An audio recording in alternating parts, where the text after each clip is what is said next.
जय श्री राधे दोस्तों, जय श्री कृष्ण। आइए हम सभी मित्रगण इस कक्षा के अंतर्गत पढ़ रहे हैं क्या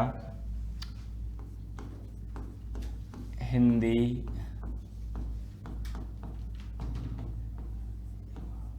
साहित्य इतिहास ग्रंथ। हम पढ़ रहे हैं हिंदी साहित्य इतिहास ग्रंथ और इनके अंतर्गत आप इससे पूर्व कक्षा में पढ़ चुके हैं गारसादी तासी, इस्तवार दलाल, Tripurendu Hindustani, George Grierson, the modern vernacular literature of Hindustan, Shiv Singh Saroj और मिस्र बंधु विनोद, हिंदी नवरत्न और फिर आपके आचार्य रामचंद्र शुक्ल का हिंदी साहित्य का इतिहास। अब इसी परंपरा के अंतर्गत हमारे अगले मुख्य हिंदी इतिहासकार आते हैं, वो है हमारे कौन, डॉक्टर राम कुमार वर्मा। आप सभी बिंदु डाल लीजिए, डॉक्टर राम कुमार वर्मा। पहले हम वर्मा जी के बारे में लिखते हैं और फिर इनके बारे में पढ़ेंगे। तो ये आधुनिक एकांकी में इनका बहुत महत्वपूर्ण योगदान है। इनको विद्वान लोग एकांकी सम्राट भी कहते हैं। तो उसी तरीके से देखिए, इनका जन्म है वह आपकी 15 सितंबर। जन्म कब हुआ है? 15 सितंबर 1905। 1905 सागर मध्य प्रदेश में पैदा हुए हैं। कहाँ पर? सागर मध्य प्रदेश में पैदा हुए हैं। और इनकी मृत्यु की हम बात करें तो मृत्यु 1990 के अंतर्गत बताई जाती है। ये देखिए, तो वो ज़्यादा समय नहीं हुआ है इनको भी। 1905 में उत्पन्न हुए हैं, 90 में चल बसे हैं। लेकिन हम यहाँ पर इनको जो याद कर रहे हैं वो याद कर रहे हैं इनके इतिहास ग्रंथ की वजह से। और इनके इतिहास ग्रंथ का नाम है, ये लिखिए आप, हिंदी साहित्य का आलोचनात्मक इतिहास। हिंदी साहित्य का आलोचनात्मक इतिहास, ये इन्होंने रचना लिखी है। कौन सी? हिंदी साहित्य का आलोचनात्मक इतिहास इन्होंने ग्रंथ लिखा है। ये जो ग्रंथ लिखा है इसके 2 भाग हैं, यानी कि इसके 2 खंड हैं। ये देखिए, अब 2 खंड हैं, इनमें से इसका प्रकाशन वर्ष है 1938। प्रथम भाग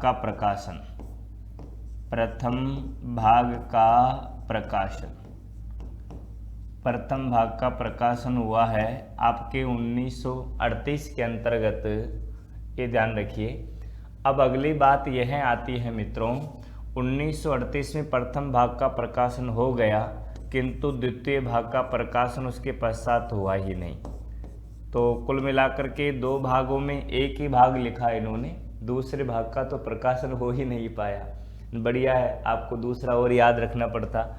लिखिए, द्वितीय भाग का प्रकाशन नहीं हुआ। अब लिखा ही नहीं गया तो प्रकाशन नहीं हुआ। द्वितीय भाग का आपके प्रकाशन नहीं हुआ। ये देखिए, अब इसका जो प्रथम भाग है,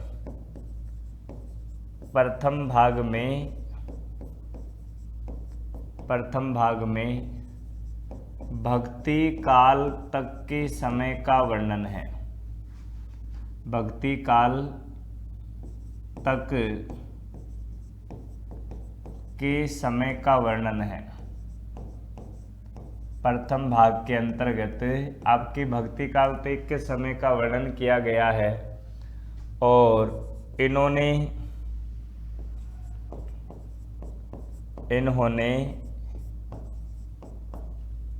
हिंदी का प्रारंभ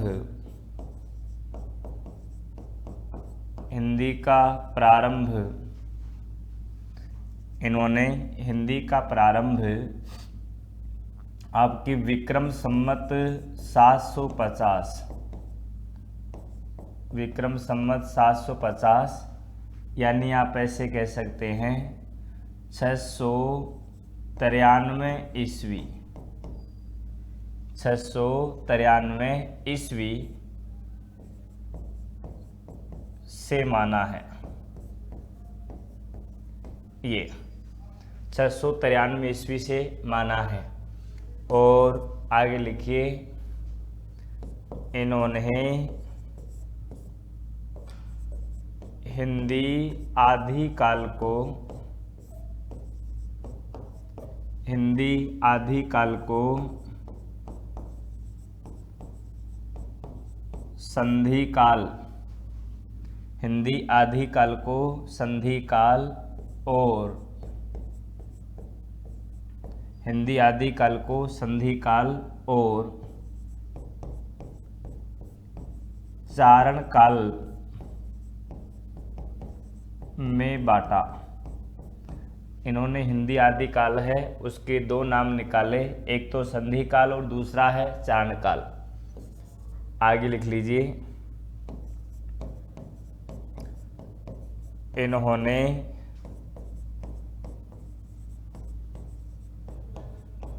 संधि काल के अंतर्गत, इन्होंने संधि काल के अंतर्गत, इन्होंने संधि काल के अंतर्गत सिद्ध साहित्य, सिद्ध साहित्य और जैन साहित्य को स्थान दिया, जैन साहित्य को स्थान दिया। यानी कि संधि काल में इनका वर्णन किया, चारण काल में चारणों का वर्णन हो जाएगा। हाँ, चारण काल के अंतर क्या है, चारणों का वर्णन हो जाएगा।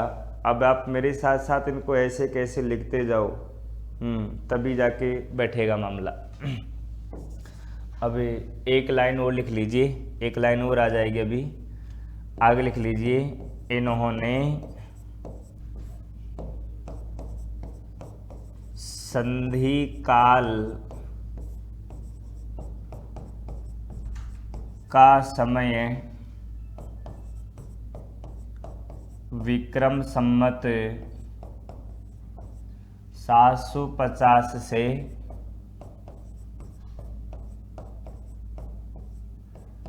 1000 तक तथा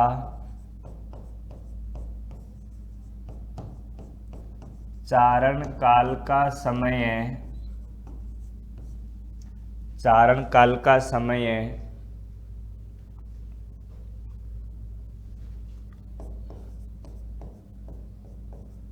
विक्रम संमत 1000 से विक्रम संमत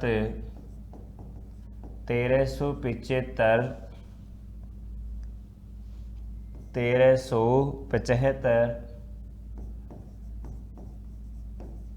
निर्धारित किया। लिख लीजिए, ऐसे कैसे, या तो स्क्रीनशॉट ले लीजिए या लिख लीजिए। अब देखिए, इन्होंने सभी लोगों ने, इनसे पहले आए आचार्य रामचंद्र शुक्ल जी, और शुक्ल जी ने जो ग्रंथ लिखा हिंदी साहित्य का इतिहास, उन्होंने उसमें विक्रम संमत 1050 से हिंदी का उद्भव विकास माना। और शुरुआती हिंदी को उन्होंने प्राकृताभास हिंदी कहा, लेकिन यहाँ पर ये तो उनसे भी पहले आ गए, मतलब ये अपभ्रंश काल तक पहुँच गए और अपभ्रंश काल की रचनाओं को इन्होंने संधि काल में शामिल कर दिया, विशेष रूप से सिद्धों की रचनाओं को और आपके जैन साहित्य को। जबकि हम आदिकाल के प्रामाणिक साहित्य की हम बात करते हैं, आदिकाल के प्रामाणिक साहित्य की हम बात करते हैं, तो आदिकाल में प्रामाणिक साहित्य केवल आपके आदिकाल में प्रामाणिक साहित्य केवल आपके जिनका नज़र आता है वो जैन साहित्य में है, क्योंकि ये अब ऐसे लगते हैं पढ़े लिखे भी होंगे, उस तरीके से उन्होंने अपने साहित्य को प्रस्तुत किया है, तो उसमें शंका नहीं है, उसमें शंका नहीं है। लेकिन यहाँ तो शंका उत्पन्न हो गई कि ये अपने आप को कहाँ तक लेकर के चले गए। तो देखिए यहाँ तक मेरे ख्याल से आपने लिख लिया होगा, आइए आगे की ओर चलते हैं।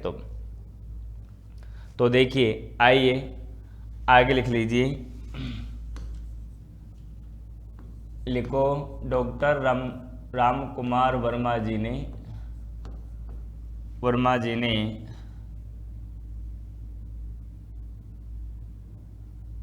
स्वयंभू, या प्रेस से लिख लीजिए, जिन्हें अपभ्रंश के प्रथम कवि, अपभ्रंश के प्रथम कवि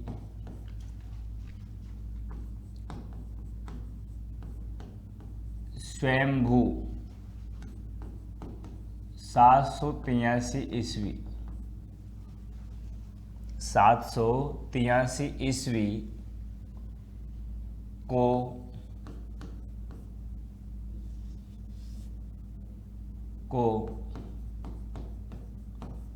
हिंदी का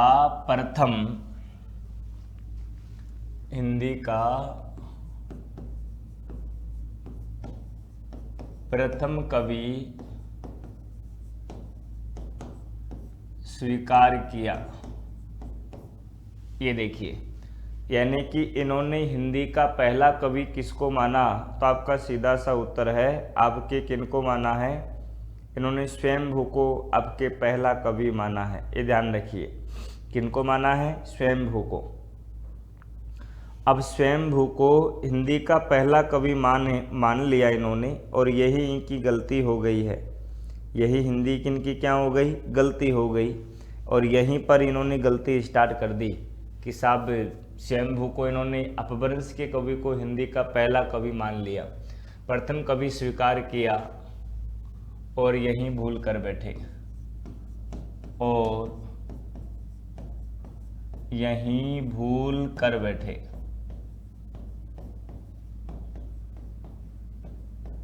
ये देखिए, अपभ्रंश के प्रथम कवि स्वयंभू को हिंदी का प्रथम कवि स्वीकार किया और यहीं भूल कर बैठे। तो ये देखिए, ये तो बात हो गई। अब आगे की ओर लिखें तो इनके बारे में और क्या लिखें, लिखिए, आलोचक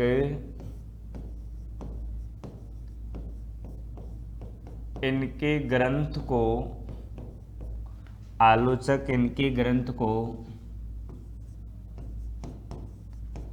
आचार्य रामचंद्र शुक्ल के हिंदी साहित्य का इतिहास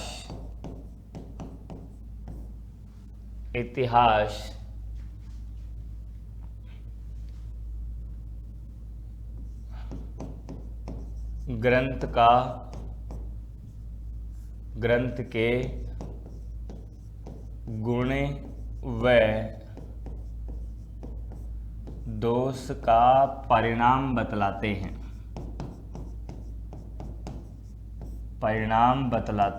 ऐसा कहते हैं कि इनका जो ग्रंथ है वह केवल शुक्ल जी के हिंदी साहित्य इतिहास ग्रंथ का गुण एवं दोष का परिणाम है, बाकी कोई खास बात इन्होंने नहीं लिखी है। ये ध्यान रखिए। आगे लिख लीजिए, इनकी प्रथम कविता देश सेवा, ये देश सेवा मानी जाती है। इनकी पहली कविता कौन सी मानी जाती है, देश सेवा। कभी कोई छोटा मोटा सवाल आ जाए तो देख लीजिएगा, वैसे इधर से सवाल बनने की गुंजाइश थोड़ी सी कम सी है, क्योंकि इसमें से ऐसे तरीके के आपके सवाल आते नहीं हैं। ये ध्यान रखिए, ऐसे तरीके के सवाल आपसे यानी कि आते नहीं हैं, और ये ध्यान रखिए। चलो, मेरे ख्याल से लिख लिया होगा। एक बात और लिख लीजिए, इनके ग्रंथ में शायद लिखा दी ये बात मैंने, आदिकाल से लेकर भक्ति काल तक का समय वर्णन प्रथम भाग में, हाँ यही आ गई लाइन, वैसे इसी को बदल के लिख लो। इनके ग्रंथ में आदिकाल से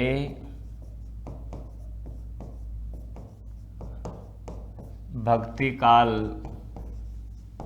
तक के समय का वर्णन है।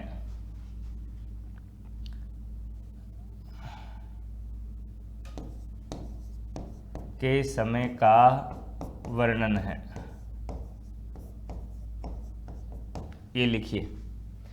और इनका जो ग्रंथ है, इस ग्रंथ में 7 शीर्षक निर्धारित है, लिख लीजिए। इनके ग्रंथ में 7 प्रकरण निर्धारित है। कितने? 7 प्रकरण निर्धारित है। अब वो 7 कौन कौन से है? पहला प्रकरण है आपका संधि काल, दूसरा है चारण काल, क्योंकि भक्ति काल तक के समय का ही वर्णन है ना, चारण काल। तीसरा है भक्ति काव्य की अनुकर्मणिका, ये। चौथा है भक्ति काव्य, और पांचवा है सूफी काव्य, और छठवा है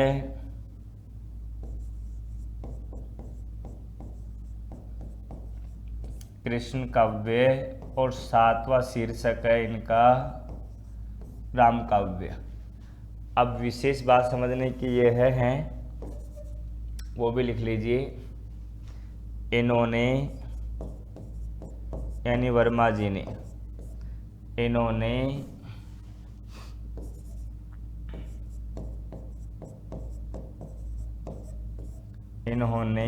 प्रेमाश्रयी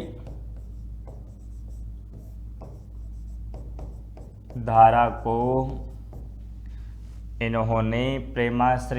को सूफी काव्य और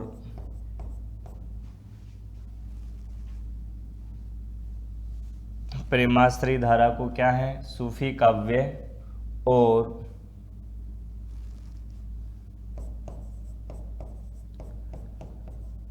ज्ञानाश्रयी धारा को संत काव्य नाम दिया। तो याद रखना, ये सवाल बन जाता है छोटा सा कि संत काव्य सूफी काव्य नाम किसने दिया है। अब आप इसको जो का त्यों ऐसे कैसे लिख लीजिए जैसे हमने लिखाया है, ये ध्यान रखिए। हाँ, और तो कोई खास बात इनके बारे में है नहीं।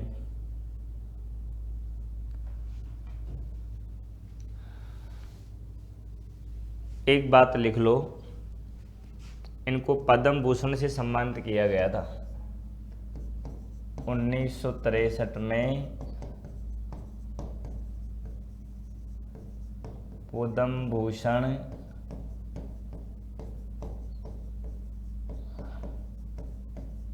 से सम्मानित हुए। चलो हो गया। अब इनकी एकांकिया तो बहुत है, जैसे कि हम लिख लीजिए, आप इनको फटाफट लिखो। जैसे कि मैं बोलता जाता हूँ, आप तो ऐसे लिखते जाओ।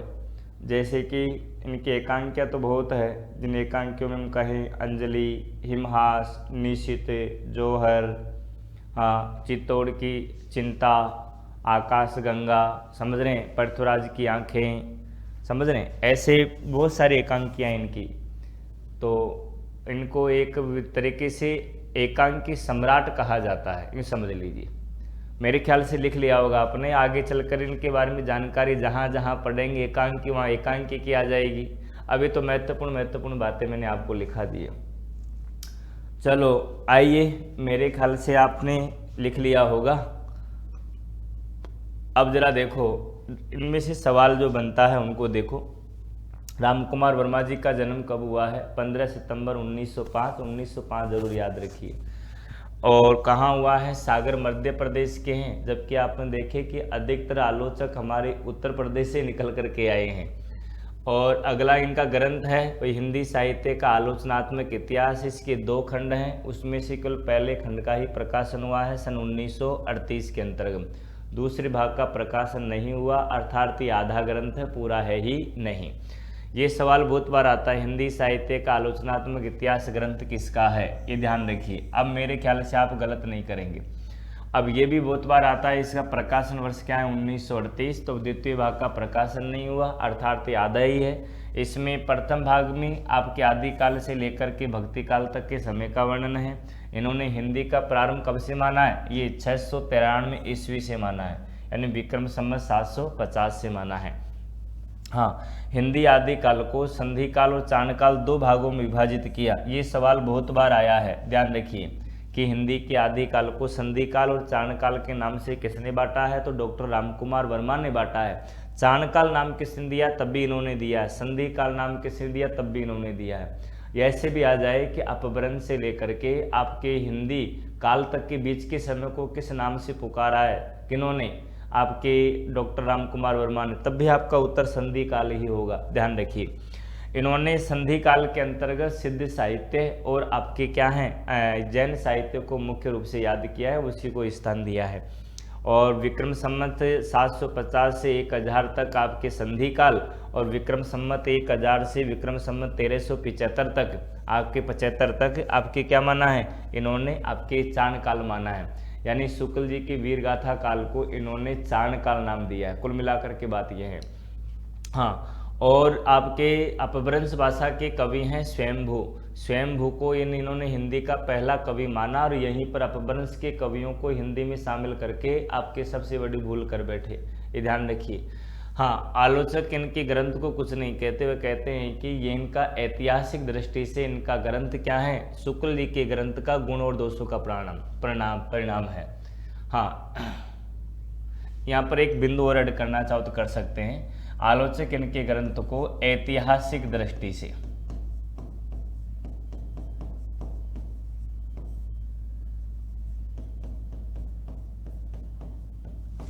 आलोचक इनके आपके यानी कि क्या है? इनको ऐतिहासिक दृष्टि से क्या कहते हैं? यानी कि इनके आचार्य शुक्ल के ग्रंथ के गुण और दोष का परिणाम बतलाते हैं। इनकी प्रथम कविता है देश सेवा। ये देखिए कौन सी है?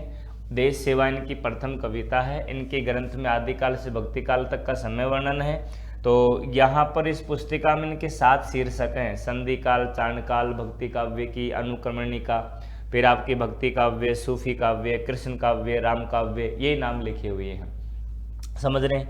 इन्होंने प्रेमाश्रय धारा है, शुक्ल जी की जो प्रेमाश्रय धारा थी, उस प्रेमाश्रय धारा को इन्होंने नाम बदल दिया। और क्या नाम दिया इन्होंने? अपना यानी कि खुद का नाम दे दिया। क्या दिया? प्रेमाश्रय धारा को इन्होंने सूफी काव्य कह दिया, और ज्ञानाश्रय धारा को क्या कह दिया इन्होंने? संत काव्य कह दिया। ये ध्यान रखिए। तो मेरे ख्याल से ये आपके हो चुके हैं। आइए अगले हमारे यानी कि लेखक हैं, वो है हमारे आचार्य हजारी प्रसाद द्विवेदी। मेरी नज़र में बहुत श्रेष्ठ विद्वान हैं ये, आचार्य हजारी प्रसाद द्विवेदी। आचार्य हजारी प्रसाद द्विवेदी, ये ध्यान रखिए, आचार्य हजारी प्रसाद द्विवेदी। और इनका जन्म है ये सन 1907। इनका जन्म हुआ है सन 1907 आपके छपरा उत्तर प्रदेश, छपरा उत्तर प्रदेश में। और इनकी मृत्यु हुई है 1979 में। ये ध्यान रखिए, शांत हो गए। अब इनके ग्रंथ जो हैं, जिनके विशेष रूप से हम इनको याद कर रहे हैं, वो ग्रंथ है इनके, एक तो हिंदी साहित्य की भूमिका, हिंदी साहित्य की भूमिका, हिंदी साहित्य की भूमिका। दूसरा ग्रंथ है इनका हिंदी साहित्य का आदिकाल। ये तीसरा ग्रंथ है इनका हिंदी का उद्भव एवं विकास। ये देखिए, हिंदी का उद्भव एवं विकास। हिंदी साहित्य की भूमिका 1940 में लिखी गई, ये 1952 में, और ये 1953 के अंतर्गत। अब कई जगह ये 52 ही मिलेगा, ध्यान रखिए, लेकिन इसके पश्चात की है, इनका क्रम आ जाता है कि प्रकाशन वर्ष की दृष्टि से कौन कौन सी रचनाएं महत्वपूर्ण इनकी, ध्यान रखिए। हाँ, तो ये इनका समय है 1940। तो इन्होंने सबसे महत्वपूर्ण जो काम किया वो ये किया, क्या, शुक्ल जी के वीर गाथा काल को, शुक्ल जी के वीर गाथा काल को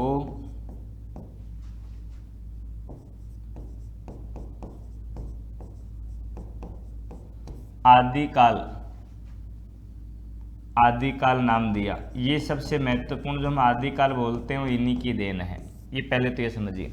अच्छा, एक खास बात और भी है, यदि शुक्ल जी के समय ये आए होते, शुक्ल जी से पहले, तो पक्की बात है कि आज हम जितना शुक्ल जी को याद कर रहे हैं उनसे ज़्यादा हम इनको याद करते हैं, क्योंकि इनका दृष्टिकोण हमेशा ऐतिहासिक और सांस्कृतिक दृष्टिकोण से इन्होंने आलोचना की है, हमारे से मिले हुए इस तरीके से चली। कई जगह ऐसे कथन आते हैं जहाँ पर यानी कि शुक्ल जी की अनेक धारणाएं, स्थापनाएं, उनका ये खंडन करते हैं बहुत जगह, यानी कि, और वो ऐसा लगता है कि वास्तव में यही सत्य कह रहे हैं। और ये देखो, उनमें से कथन है हिंदी साहित्य की भूमिका में लिखा हुआ, देखो मैं इसी का कथन है वो, इसलिए लिखता हूं, मैं इस्लाम के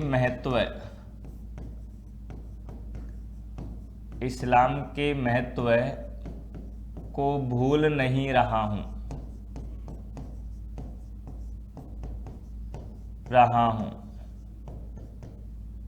फिर भी जोर देकर कहना चाहता हूं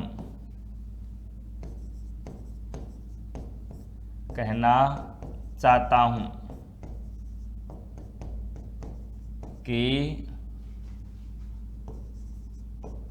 भक्ति की बाहर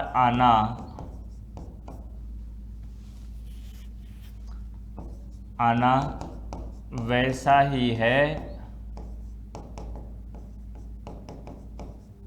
जैसा आज है। ये कथन इन्होंने लिखा, और ये भी लिखा, भक्ति काल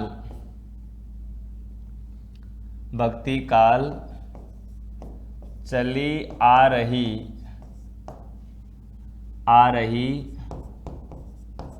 परंपरा का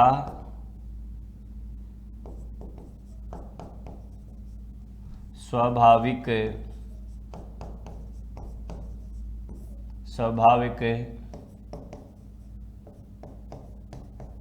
स्फूर्ति विकास है, यानी नया कुछ नहीं है, ये इन्होंने लिखा। और शुक्ल जी के अनेक धारणाओं और स्थापनाओं का खंडन किया इन्होंने, ये ध्यान रखिए। और अपने हिंदी साहित्य के उद्भव और विकास के अंतर्गत, ये हिंदी साहित्य के उद्भव और विकास में मैं यहाँ लिख देता हूँ,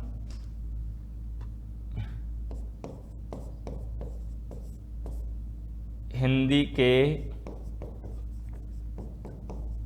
आदिकाल का समय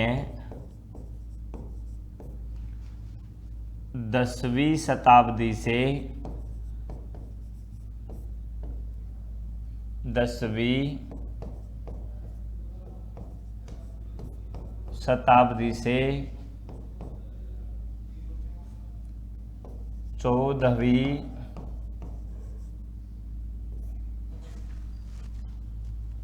14वीं शताब्दी तक निर्धारित किया। 14वीं शताब्दी तक निर्धारित किया। 14वीं शताब्दी तक निर्धारित किया। और हिंदी के समय को निर्धारित कर दिया इन्होंने 10वीं शताब्दी से लेकर के 14वीं शताब्दी तक आपके यानी कि हिंदी के समय को क्या कर दिया, निर्धारित कर दिया आदिकाल में। और ये ऐसा इन्होंने लिखा हिंदी का उद्भव विकास में, हिंदी का उद्भव और विकास में ऐसा लिखा इन्होंने।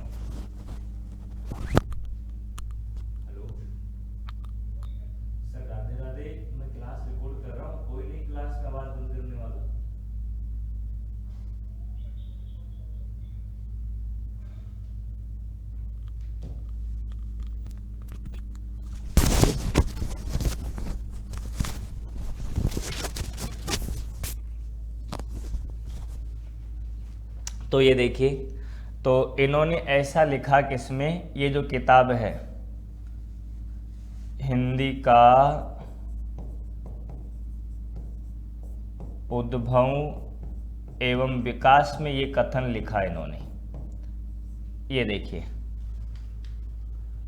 और ये देखिए इन्होंने अब्दुल रहमान को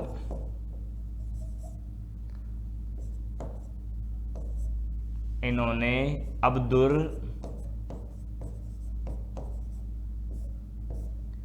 रहमान को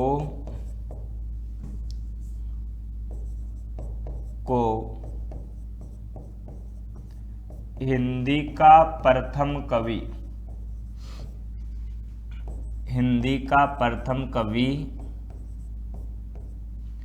एवं इनकी रचना है कौन सी, संदेश रासक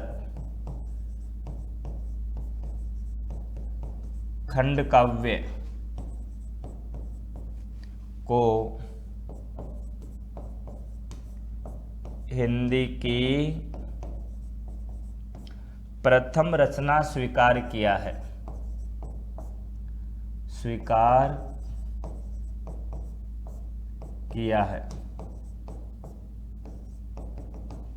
ये देखिए संदेश रासक, ये ध्यान रखिए, संदेश रासक को इन्होंने हिंदी का पहला कवि स्वीकार किया। और आचार्य हजारी प्रसाद द्विवेदी ने इनको क्या कहा है, आपके यानी कि अब्दुल रहमान को हिंदी का पहला कवि स्वीकार किया है, ध्यान रखिए। तो मेरे ख्याल से आप सबने यहाँ तक लिख लिया होगा। अब आइए आगे की ओर चलते हैं। और अब देखिए एक बात और है, ऐसे आपने पढ़ा संदेश रासक, इससे पहले आपने पढ़ा होगा जैसे भरतेश्वर बाहुबली रास, समझ रहे हैं, इस तरीके रासो काव्य नेमिनाथ रास ऐसे पढ़े होंगे आपने, रेवंत गिरी रास, तो वो जैन कवियों के द्वारा लिखा गया था। अब ये जो लिखा गया ये मुस्लिम कवि के द्वारा लिखा गया, तो इसका मतलब ये है कि संदेश रासक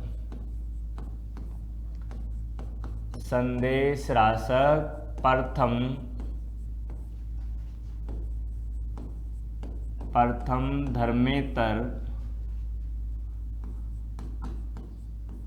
रास काव्य है। ये भी इन्हीं की बात है। पहला कवि है जो रास काव्य इन्होंने लिखा आपके मुस्लिम वर्ग से, धर्मेतर रास काव्य है, ऐसा कह रहे हैं।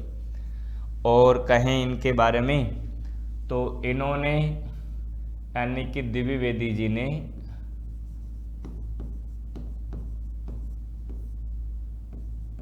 द्विवेदी जी ने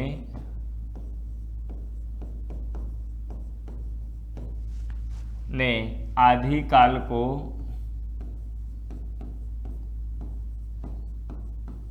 काल को अत्यधिक विरोधों और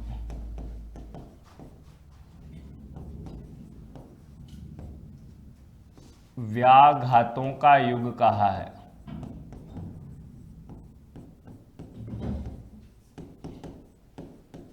ये देखिए, आगे लिख लीजिए। 1973 ईस्वी में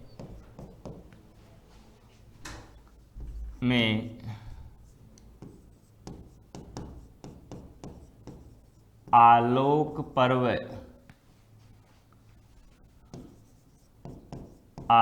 पर्व कृति पर साहित्य अकादमी आलोक पर्व कृति पर साहित्य अकादमी पुरस्कार मिला। ये देखिए, तो साहित्य अकादमी पुरस्कार मिला है इनको कौन सी कृति पर? आलोक पर्व कृति के ऊपर। ये ध्यान रखिएगा। हाँ, चलो आगे की ओर चलते हैं। और तो नागरिक प्रचारणी पत्रिका के संपादक भी रहे हैं। नागरिक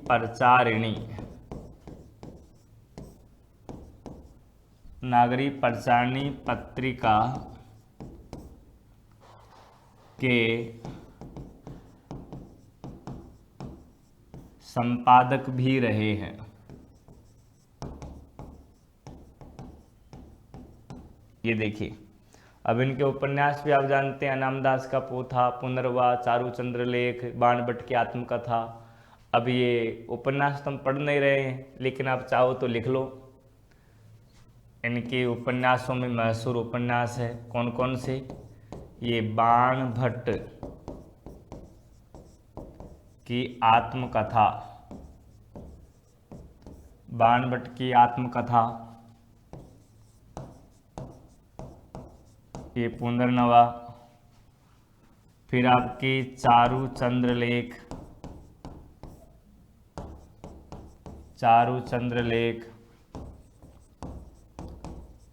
अनामदास का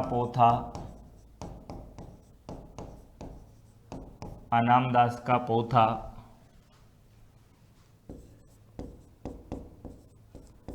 आदि प्रसिद्ध उपन्यास है।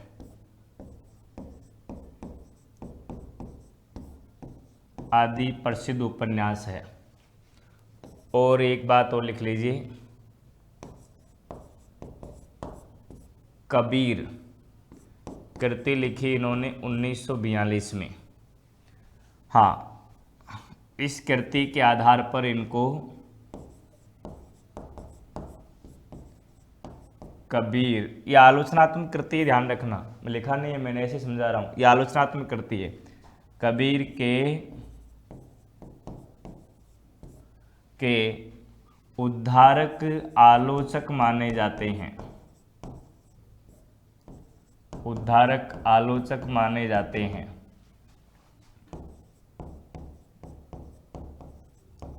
इन्होंने कबीर को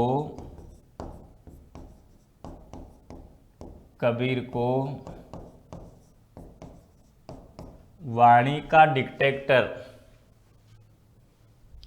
इन्होंने कबीर को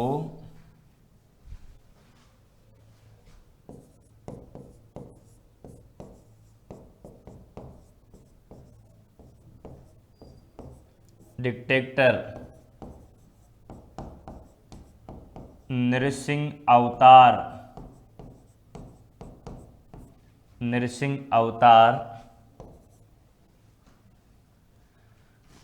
वाणी का डिक्टेटर, नृसिंह अवतार, और कहें तो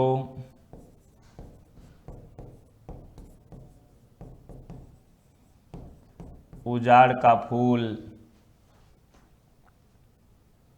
उजाड़ का फूल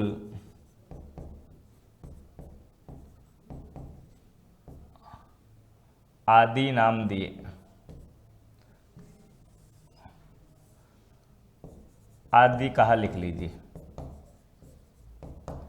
ये देखिए, तो कबीर के उद्धारक आलोचक हैं। आचार्य रामचंद्र शुक्ल ने कबीर को कोई विशेष स्थान नहीं दिया है, लेकिन इन्होंने दिया है। इन्होंने अपने कलम के लायक इनको समझा और 1942 में कबीर एक आलोचनात्मक कृति लिखी। शुक्ल जी ने महत्वपूर्ण स्थान नहीं दिया, पर इन्होंने जरूर दिया। और इन्होंने दिया तो देखिए, इन्होंने कबीरदास को वाणी का डिक्टेटर और आपके नरसिंह अवतार और फिर आपके उजाड़ का फूल, ऐसे कई नाम कहा इन्होंने। तो कुल मिलाकर के कबीर के उद्धारक आलोचक रहे हैं। चलो आइए, तो इनके महत्वपूर्ण सवाल क्या क्या बन सकते हैं। अच्छा, एक बात और लिखिए, बड़ी महत्वपूर्ण बात है, एक कथन है, वो कथन भी लिखो। लिखिए, संभवतः द्विवेदी जी पहले व्यक्ति हैं जो शुक्ल जी की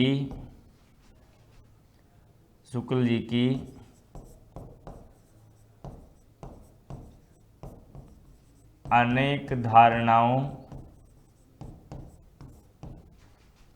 और स्थापनाओं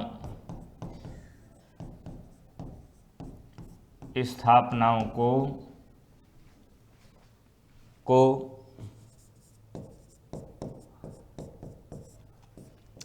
चुनौती देते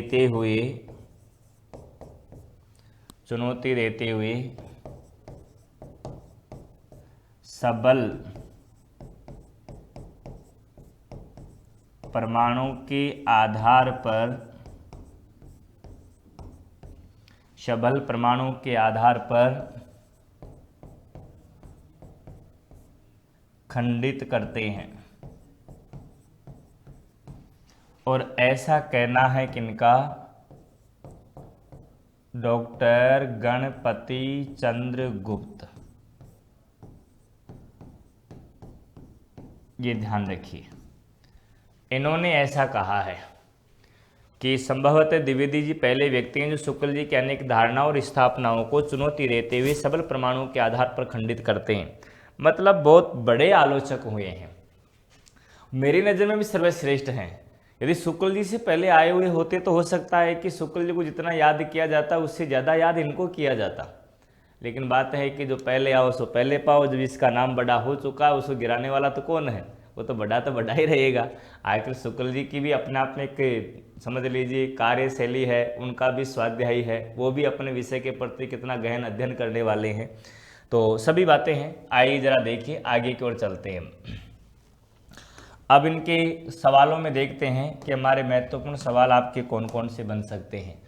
जब इन सवालों को देखते हैं तो आचार्य हजारी प्रसाद द्विवेदी जी का सवाल पहला तो यही बनेगा कि जन्म कब हुआ है? तो सन 1907 के अंतर्गत हुआ है। कहाँ पर हुआ है? तब भी आपका उत्तर सीधा सा निकल कर आ जाएगा, क्या छपरा में हुआ है। हाँ, और मृत्यु कब हुई है? 1979 में। तो ज़्यादा लंबा जीवन काल है नहीं। छपरा कहाँ पर है? तो ये बलिया जिले में है, ये ध्यान रखिए, बलिया जिला। अब इनके ग्रंथ की बात करें, इनकी कृतियाँ कौन कौन सी है? तो हिंदी साहित्य की भूमिका, फिर हिंदी साहित्य का आदिकाल, हिंदी साहित्य का उद्भव एवं विकास। ये कई जगह आपको बता रहा हूँ, 52 भी लिखा आएगा, ध्यान रखिए। तो यहाँ पर 52-53, लेकिन इसके बाद की कृति ये है। तो हिंदी साहित्य की भूमिका 1940, आदिकाल की समय है 1952 और उद्भव एवं विकास का समय है 1953। ये ध्यान रखिए। अब इन्होंने एक बात लिखी थी आपके कि मैं इस्लाम के महत्व को भूल नहीं रहा हूँ, फिर भी जोर देकर कहना चाहता हूँ कि भक्ति के बाहर आना वैसा ही होता जैसा आज है, वैसा ही होता जैसा आज है। यहाँ पर होता है भैया,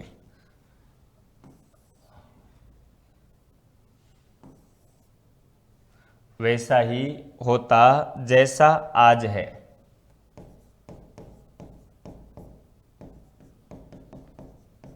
जैसा आज है, ये देखिए। तो ये कथन कहा किन्होंने?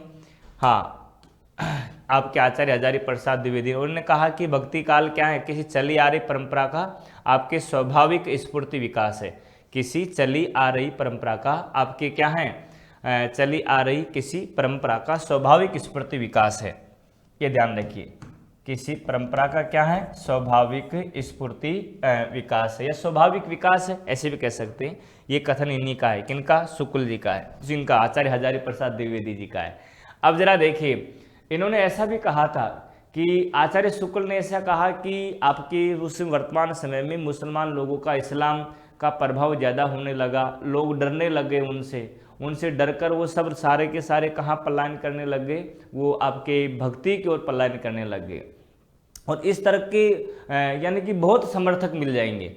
लेकिन आचार्य हजारी प्रसाद द्विवेदी ने कहा कि ये तर्क ठीक नहीं है भाई, यहाँ पर हमारे ऐसी कौन सी बात थी जो हमारे नहीं हो रही? नाथ साहित्य था, संत साहित्य आ गया है, तो इसलिए आपके पहले सिद्ध था, नाथ था, बौद्ध धर्म की शाखाएं थी, तो ये तो परंपरा विकसित होनी थी।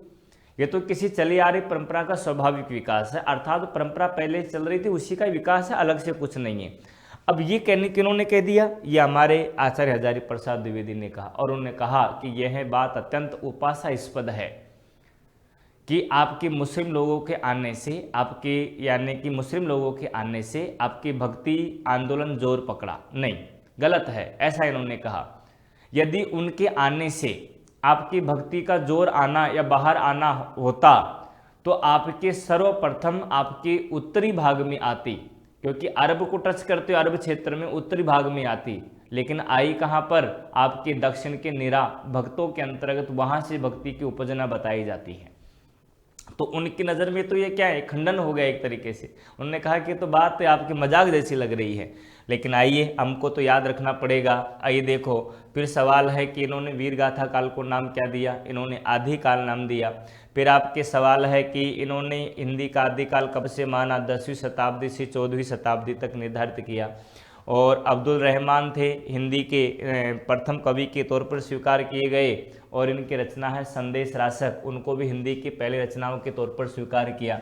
और संदेश रासक को प्रथम धर्मेतर रास काव्य कह सकते हैं। इन्होंने आदि काल को अत्यधिक विरोधों और व्याघातों का युग कहा है। क्या कहा है? अत्यधिक विरोधों और व्याघातों का युग कहा है।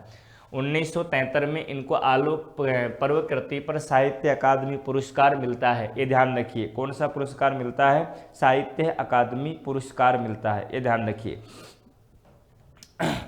अब आगे की ओर देखते हैं। तो नागरिक प्रचार सभा कांसी के संपादक, पत्रिका के संपादक रहे हैं। इनके उपन्यास बाण भट्ट की आत्मकथा, पुनर्वास, ये बहुत बार आ जाते हैं, बहुत बार आ जाते हैं। ये तो मैंने ऐसे लिख दिया आपके लिए ताकि आपके आगे रिपीट होती याद हो जाएंगे। कबीर इनकी कृति आलोचनात्मक कृति है, 1942 में लिखी गई थी। तो कबीर के उद्धारक आलोचक माने जाते हैं कौन? आपके यानी कि आचार्य हजारी प्रसाद द्विवेदी। ध्यान रखिए, कबीर के क्या है? उद्धारक आलोचक माने जाते हैं। कौन? आचार्य हजारी प्रसाद द्विवेदी।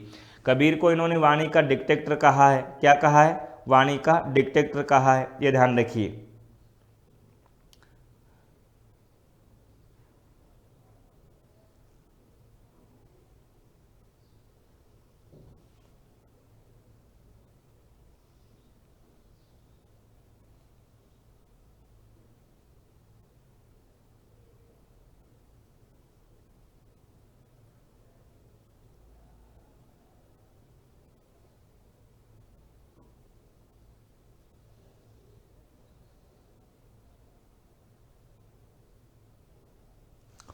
आइए आगे की ओर चलते हैं। तो इन्होंने क्या कहा? कबीर को वाणी का डिक्टेटर कहा। ये डिक्टेटर कै और मिला लेना ना।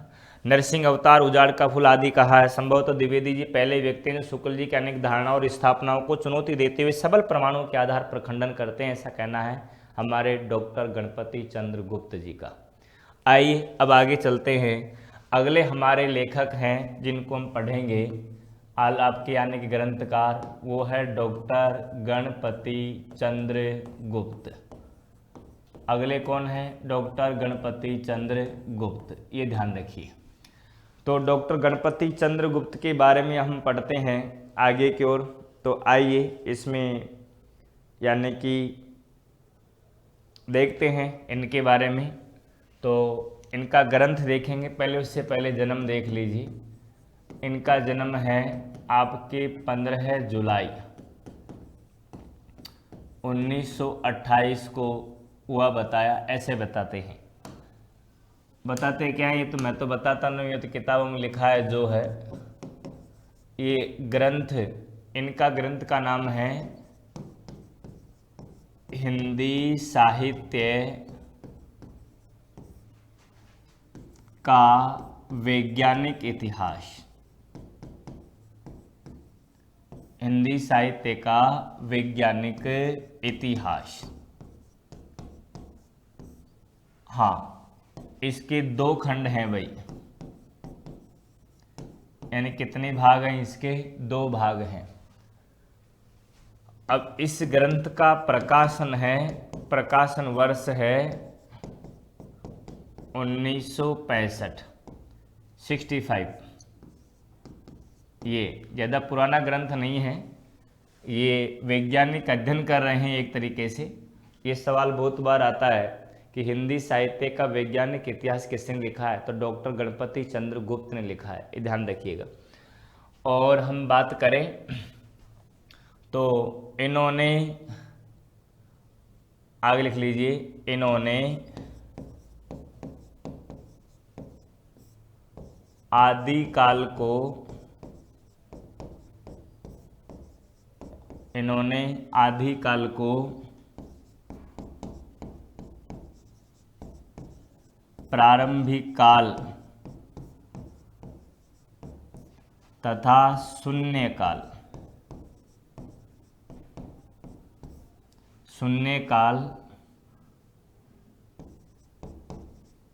नाम दिया।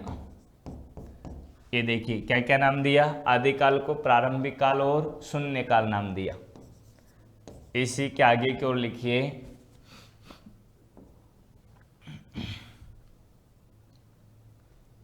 और आगे लिख लीजिए, आदिकाल का प्रारंभ,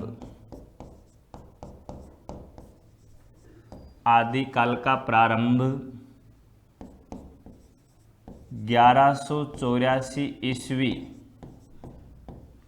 1184 ईस्वी से मानते हैं तथा अंत 1325 ईस्वी तक मानते हैं। ये देखिए, और 1184 ईस्वी में लिखित भरतेश्वर बाहुबली रास,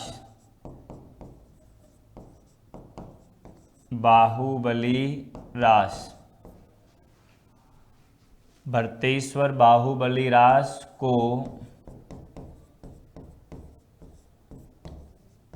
हिंदी की प्रथम रचना तथा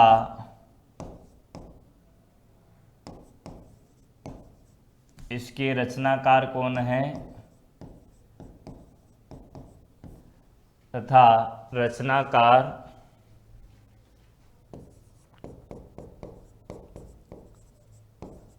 शालिभद्र सूरी को हिंदी का प्रथम कवि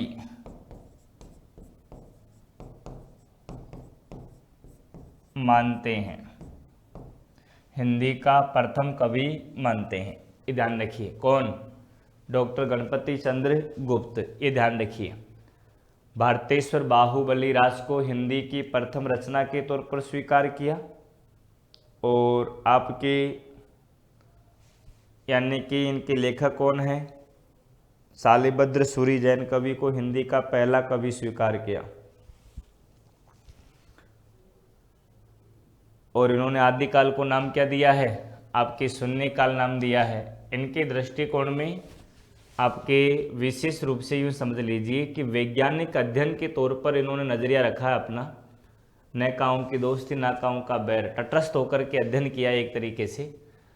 और इनका समय है आदिकाल का, इन्होंने समय निर्धारित किया क्या? 1184 ईस्वी से लेकर के 1350 ईस्वी तक निर्धारित किया। चलो अगला बिंदु लिखिए। इन्होंने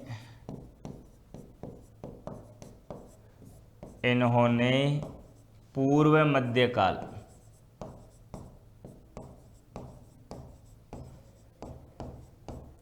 पूर्व मध्यकाल से मतलब है भक्ति काल। भक्ति काल की रचनाओं को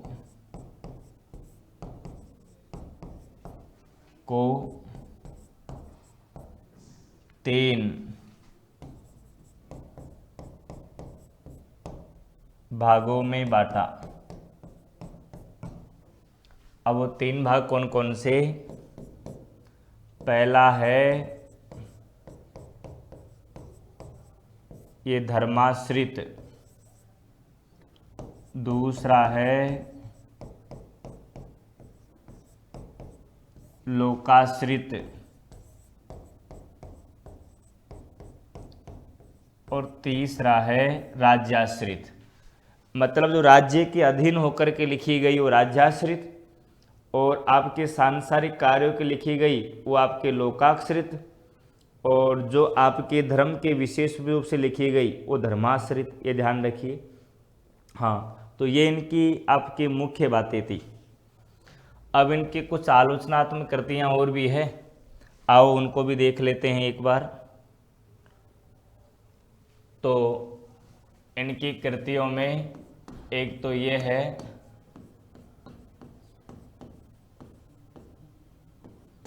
रस सिद्धांत का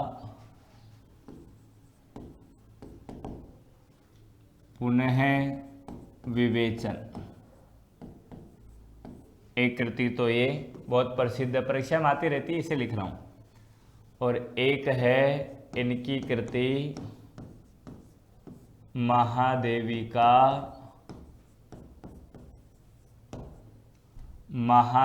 का नया मूल्यांकन। एक ये कृति भी इनकी प्रसिद्ध है। और फिर भारतीय एवं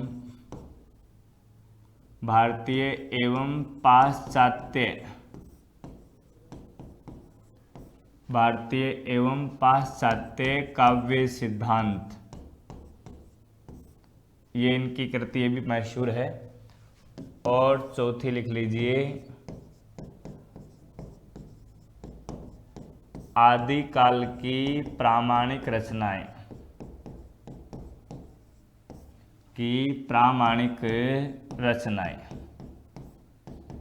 ये आदिकाल की प्रामाणिक रचनाएं, तो ये कृति भी इनकी क्या है? बड़ी मशहूर है, ये ध्यान रखिए। प्रामाणिक रचनाएं, इनमें से आदिकाल की ये रचना भी क्या है? बड़ी महत्वपूर्ण है। इसमें यहाँ पर डबल डॉट है, ध्यान रखिए। यानी महादेवी नया मूल्यांकन, और पहला क्या है? रस सिद्धांत का पुनः विवेचन, ये ध्यान रखिए। तो ये डॉक्टर गणपति चंद्र गुप्त के बारे में आपकी महत्वपूर्ण बातें थी जो मुझे आपको समझानी थी या बतानी थी। वैसे ज़्यादा आपके इनका जीवन काल रहा नहीं है। आपके 15 जुलाई 1928 को तो पैदा हुए हैं, और इतनी कृतियाँ लिख दी इन्होंने। 95 लगभग वर्ष की इनकी आयु रही है। अब देखिए, मंडा सुरेरा में पैदा हुए हैं। मंडासुरेरा। अब देखिए गणपति चंद्रगुप्त का जन्म है 15 जुलाई 1928। इनका समय क्या है, जन्म काल इनका 15 जुलाई 1928। ये ध्यान रखिए कि जन्म कब हुआ है, तो 15 जुलाई 1928 के अंतर्गत हुआ है इनका। और इनकी आपकी कृति है वो कौन सी है, हिंदी साहित्य का वैज्ञानिक इतिहास। ये इतनी बार पूछी गई है, परीक्षा में पूछे मत। और वैज्ञानिक नाम से याद रखना आप इनको। कितने खंड है, 2 खंड है। प्रकाश वर्ष क्या 1965 है। इन्होंने आदिकाल को क्या नाम दिया, प्रारंभिक काल और आपका शून्य काल। आदिकाल का समय इन्होंने 1184 ईस्वी से लेकर के माना है। और कहाँ तक माना है, 1350 ईस्वी तक। तो आज 1184 ईस्वी में एक कृति लिखी गई है जिसका नाम है भरतेश्वर बाहुबली रास। ये कृति लिखी गई है और इसके लेखक का नाम है आपके जैन कवि शालिभद्र सूरी। जैन कवि है, ध्यान रखिए। कौन से कवि हैं, जैन कवि। जैन कवि शालिभद्र सूरी।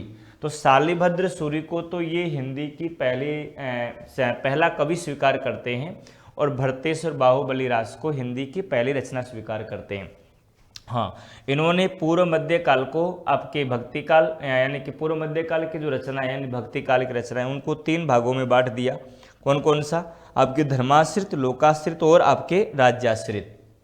इनकी रचनाओं में रस सिद्धांत का पुनर्विवेचन, महादेवी वर्मा का पुनर्मूल्यांकन और फिर आपके यानी कि भारतीय पाश्चात्य काव्य शास्त्र और फिर हम कहें तो आपके आदिकाल की प्रामाणिक रचना है। ये ध्यान रखिए।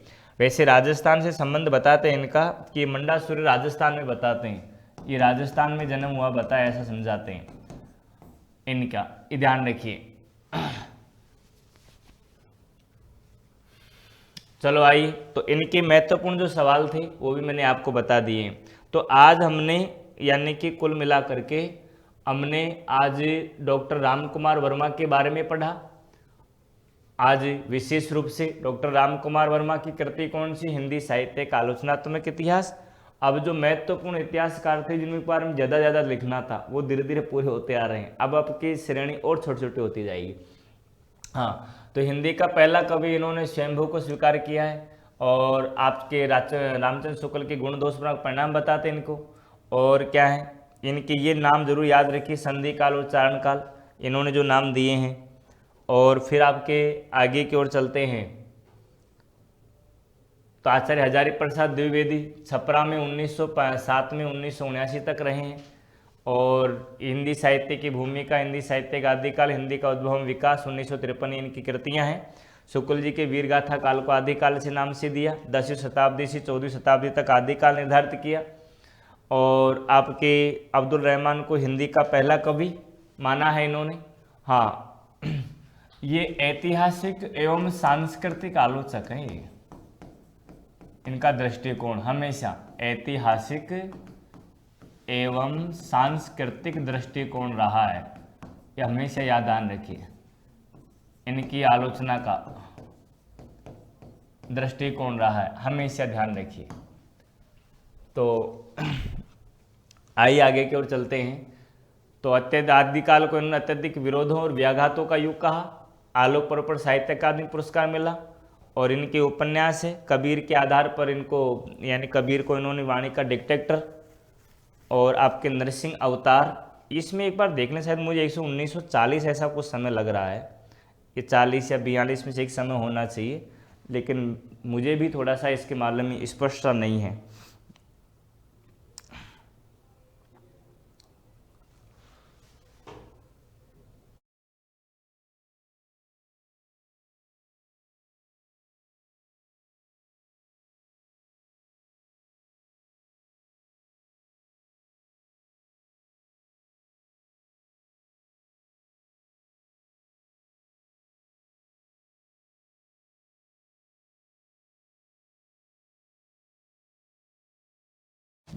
छोड़ दो। ये जो कृति है इसका 42 समय है भाई, तो पहले लिखा था वही सही था। तो उद्धारक आलोचक है, संभवतः द्विवेदी जी पहले आदमी जिन्होंने इनकी शुक्ल जी गणित धारणाओं को, स्थापनाओं को खंडन कर दिया है।